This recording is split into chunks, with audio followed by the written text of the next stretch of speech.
Question number 3 की तरफ move करते हैं। क्वेश्चन नंबर 3 हमारे पास क्या है। सबसे पहले मैं आपको ये बताता चलूँ कि यार बहुत से स्टूडेंट्स ऐसे होते हैं कि जो ये स्टेटमेंट्स वाले क्वेश्चन है ना जान चुराते हैं। ठीक है, क्यों? उनको स्टेटमेंट समझ ही नहीं आती। ठीक है, स्टेटमेंट्स आपने इजी तरीके से समझने की कोशिश करनी है। क्वेश्चन नंबर 3 और क्वेश्चन नंबर 4 आपकी स्क्रीन पर अब देखें। सबसे पहले क्वेश्चन नंबर 3 में वो क्या कह रहे हैं, सादिया बोट खरीदा आ प्लॉट कोई प्लाट ₹4,659,814 जिसकी प्राइस कितनी है।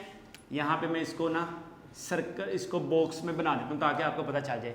सादिया ने जनाब एक प्लॉट खरीदा है 659,814 का। ठीक है, एंड अनदर प्लाट, माशाल्लाह, फिर एक और प्लाट खरीदा, वाह जी वाह, एक और प्लाट खरीदा, उसकी प्राइस कितनी है 7 टाइम 9। यहाँ पे अगर एक वो ₹1 और डाल ले तो 8 लाख पूरा हो जाएगा। दो प्लाट माशाल्लाह सादिया बेगम ने खरीदे हैं। ठीक है जी, पहले वाले प्लाट की प्राइस है 659,814 एक प्लाट की प्राइस, एंड अनदर प्लाट की प्राइस कितनी है 7 time 9। Find the total amount. Total amount हमने फाइंड करनी है कि उसने टोटल रकम कितनी खर्च की है। स्पेंड का मतलब होता है खर्च करना। ठीक है, अब देखें एक प्लाट उसका इतने का है, एक प्लाट उसका इतने का, हमने टोटल अमाउंट फाइंड करनी है। तो क्या करेंगे, हम सिंपल प्लस कर देंगे। यहाँ पे हम लिख देते हैं जी सादिया बोट आ प्लॉट। सादिया ने जनाब एक प्लॉट खरीदा जिसकी प्राइस कितनी थी 659,814। ठीक हो गया। इसके बाद क्या हुआ, इसके बाद हुआ ये कि उसके बाद थोड़े से उसने कमेटियां डाली होंगी या उसकी कोई लॉटरी निकल आई होगी या उसका कोई प्राइस बॉन्ड आ गया होगा। ठीक है, तो उसने एक और प्लाट खरीद लिया। ठीक है, हम यहाँ पे लिखते हैं सादिया बोट एनदर अ प्लाट। उसके प्लॉट की जो प्राइस थी जो वो हमारे पास कितनी है 799,999। इसको हम प्लस कर देंगे तो आंसर बच्चों क्या आ जाएगा 9 + 4 10 11 12 13। 3 कैरी इधर आ गया, सॉरी 3 इधर आ गया, और यहाँ पे क्या आ गया 1 कैरी ऊपर चला गया। 9 + 1 10 11, यहाँ पे 1 आ गया और यहाँ पे भी 1 आ गया। ठीक है, 9 + 1 8 + 1 9, 9 + 9 आंसर इज 18। ठीक है, 1 कैरी इधर चला गया। ठीक है, 9 + 9 आंसर इज 18। ठीक है, और 18 में 1 कैरी दिया तो इधर आ जाएगा 9। ठीक है, फिर 1 कैरी इधर क्या आ जाएगा बच्चों आपके पास 5 और 6, 5 + 1 6, और 6 में आपने 9 ऐड किए तो बच्चों आपके पास आ जाएगा क्या आ जाएगा, फिर मेरा ख्याल है 15 हो जाएगा ये। ठीक है, 1 कैरी 6 + 1 7, 7 + 7 आंसर इज 14। चलें जी, ये हमारे पास टोटल अमाउंट आई है। यहाँ पे हम क्या लिख देंगे टोटल अमाउंट ऑफ प्लॉट्स। ठीक है, लें जी टोटल अमाउंट ये है जो सादिया दोनों प्लाटों पे स्पेंड कर रही है। नेक्स्ट क्वेश्चन है क्वेश्चन नंबर 4। क्वेश्चन नंबर 4 में जनाब वो हमें क्या कह रहे हैं, Iman has annual income of rupees. Iman की जो टोटल बच्चों प्राइस है ना वो आपके पास 756 रुपीज़ हैं टोटल जो उसने साल में कमाए हैं। ठीक है, ही स्पेंड वो खर्च कर रहा है ₹125,295 रुपीज़ वो खर्च कर रहा है ऑन द कंस्ट्रक्शन तमीर ऑफ आ मस्जिद की कोई तमीर हुई है। माशाल्लाह नेक परहेज़ी होगा जो इन कामों में हिस्सा ले रहा है। How much amount is left with, इसके पास कितने पैसे बाकी रह गए। ठीक है, अब टोटल एनुअल इनकम जो है वो लिख लेते हैं अमान एनुअल इनकम। ईमान की जो एनुअल इनकम है जनाब वो कितनी थी 456,756। ठीक है, और कंस्ट्रक्शन ऑफ मॉस्क्यू के पे वो कितनी स्पेंड कर रहा है, ही स्पेंड कंस्ट्रक्शन ऑफ मस्जिद। मस्जिद पे जनाब वो कितनी खर्च कर रहा है, किधर गई, वो है 1 2 5, इतनी वो पैसे खर्च कर रहा है। बताएं कि उसके पास बाकी पैसे कितने रह गए। तो टोटल में से हम ये माइनस कर देते हैं, 6 - 5 आंसर इज 1 आ जाएगा। ठीक हो गया। अब देखें, अब इधर 5 मैंने आपको बोला था कि ऊपर हमारे पास हमेशा बड़ी वैल्यू होनी चाहिए, नीचे हमारे पास छोटी वैल्यू होनी चाहिए। तो इधर क्या आ जाएगा, 5 में से 9 माइनस नहीं कर सकते तो हमें फिर कैरी करना पड़ेगा। यहाँ हो जाएगा 15 और यहाँ हो जाएगा 6। ठीक है, 15 - 9 10 11 12 13 14 15, इधर आ जाएगा बच्चों आपके पास 6। 6 - 2 आंसर इज 4। ठीक है, 6 - 5 answer is 1। 5 - 2 answer is 3। 4 - 1 answer is 3। लें जी, रिमेनिंग जो इनकम है उसके पास वो कितनी है हमारे पास, उसके पास रिमेनिंग अमाउंट कितनी रह गई, रिमेनिंग अमाउंट रहेगी 331461।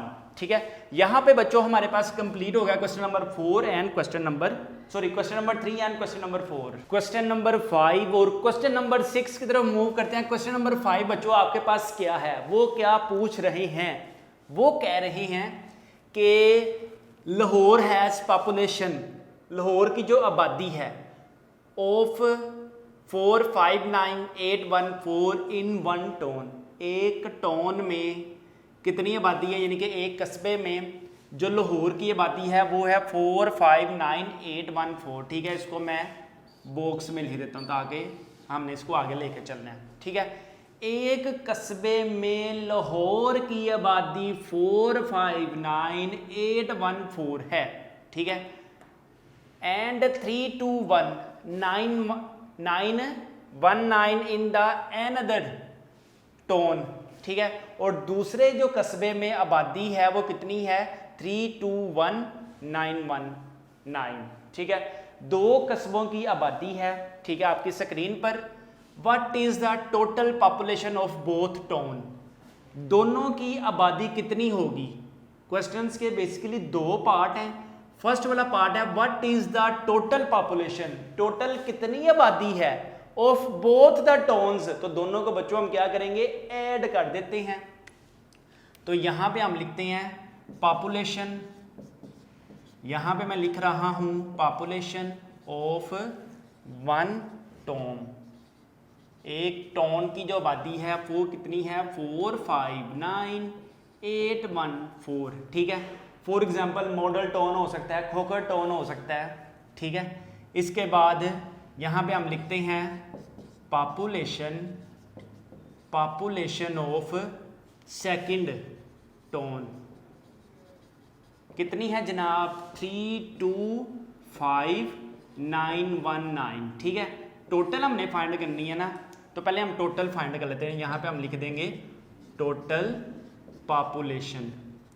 पॉपुलेशन दोनों टाउन्स की कितनी होगी 9 + 4 10 11 12 13, इधर आ जाएगा 3 और इधर आ जाएगा 1, इधर क्या आ जाएगा 1 1 1 3 9 + 8 10 11 12 13 14 15 16 17, इधर आ जाएगा बच्चों 17 1 कैरी 9 + 1 10 10 + 5 आंसर इज 15 1 कैरी 6 8 आ गया 4 + 3 आंसर इज 7। यहाँ पे हमारे पास बच्चों टोटल जो पॉपुलेशन आ गई मॉडल टाउन की और खोखर टाउन की वो कितनी आ गई 785 733। ठीक है, नेक्स्ट बी पार्ट उसने हमसे क्या पूछा हुआ है what is the difference between their populations, इन दोनों आबादियों में कितना फर्क है। तो सेम हम इधर लिखेंगे population of 1 town, population of 1 town is कितनी है, यहाँ पे लिखते हैं हम पॉपुलेशन ऑफ सेकंड टाउन कितनी है वो 325919। ठीक है, यहाँ पे हम डिफरेंस यानी कि डिफरेंस का मतलब होता है तकसीम करके एक को दूसरे पर, तो हम उनका डिफरेंस फाइंड कर सकते हैं। तो यहाँ पे हम क्या लिख देंगे फिर, डिफरेंस बिटवीन दियर पॉपुलेशंस, इन दोनों का जब हम फर्क फाइंड करेंगे तो वो हमारे पास आ जाएगा। ठीक है, बड़ी वाली वैल्यू में से हमने क्या करना है, छोटी वाली वैल्यू को माइनस कर देना है, तो हमारे पास वो डिफरेंस बिटवीन दियर पॉपुलेशंस आ जाएगा। ठीक है, आप देखें यहाँ 4 है, ऊपर आपके पास छोटी वाली वैल्यू आ गई, नीचे बच्चों आपके पास बड़ी वैल्यू आ गई, तो हम एक कैरी लेते हैं, यहाँ आ जाएगा 0 और यहाँ पे आ जाएगा 14, 14 माइनस 9, 14, 10, 11, 12, 13, 14, यहाँ पे आ जाएगा आपके पास बच्चों 5, वो ऑलरेडी 0 हो चुका हुआ है, तो यहाँ से हम माइनस करते हैं, 1 कैरी लेते हैं, उधर हो जाएगा 10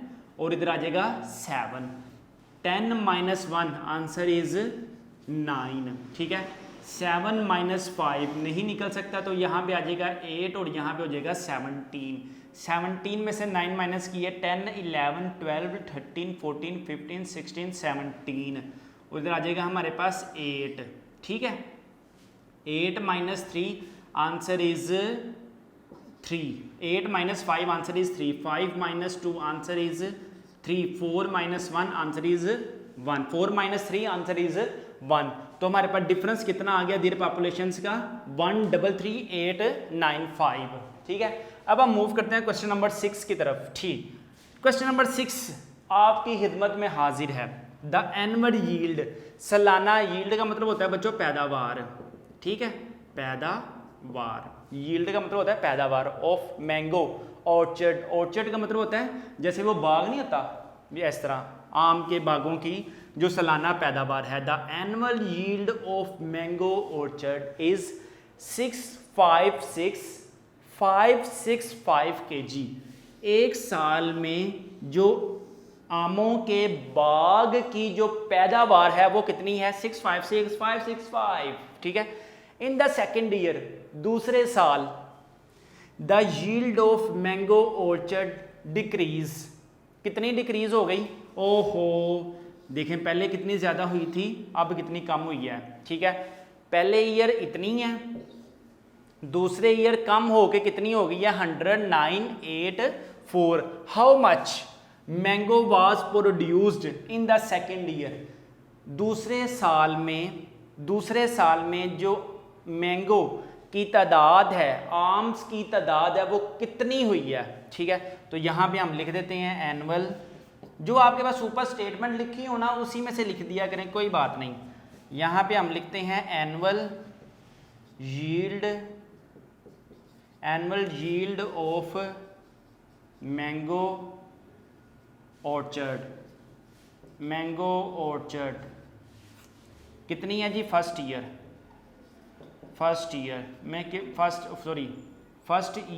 ठीक है, यहाँ पे आ गया फर्स्ट ईयर कितनी हुई है, 565,565 kg। ठीक है, सेकेंड ईयर में कितनी हुई है जी, डिक्रीज, कितनी डिक्रीज हुई है वो देखें, 100,984। ठीक है, इतनी कम हुई है, तो हम क्या करेंगे, माइनस कर देते हैं, यहाँ पे हम थोड़ा सा इसको ठीक करके लिख लेते हैं, डिक्रीज हुई है कितने, 100,984 kg।